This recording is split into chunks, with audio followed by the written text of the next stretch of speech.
bien-aimés dans le Seigneur. En ce jour où l'Église s'apprête à célébrer les fêtes de Saint Joseph Travailleur, nos cœurs se tournent vers la figure humble et lumineuse de Saint Joseph, l'artisan de Nazareth, gardien fidèle de la Sainte Famille et modèle silencieux de tout travailleur.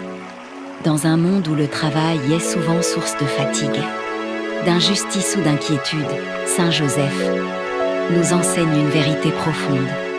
Le travail n'est pas seulement un effort humain, mais une participation à l'œuvre créatrice de Dieu, lui qui a manié le bois avec ses mains, a aussi façonné, dans l'ombre, un foyer où Dieu lui-même a grandi. Frères et sœurs, regardons Joseph. Il ne parle presque pas dans les Écritures, mais il agit avec foi, courage et obéissance. Il travaille sans se plaindre, il protège sans se mettre en avant, il aime sans bruit. Voilà la grandeur de sa sainteté. En cette veille du 1er mai, que chacun de nous redécouvre la dignité de son travail, quel qu'il soit. Que tu sois employé, entrepreneur, étudiant, mère au foyer ou en recherche d'activité, ton labeur a du prix aux yeux de Dieu, rien de ce que tu fais avec amour n'est perdu.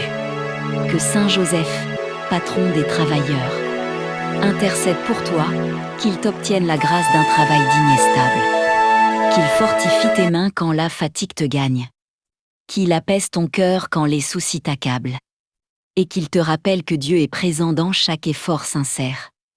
Je t'invite à faire de ton travail une prière. Offre ta journée, tes efforts, tes difficultés au Seigneur.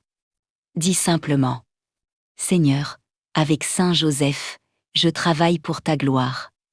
Que Dieu bénisse tes mains, ton activité et ta vie. Et que par l'intercession de Saint Joseph, la paix, la dignité et la grâce abondent dans ton quotidien. Au nom du Père, du Fils et du Saint-Esprit. Amen.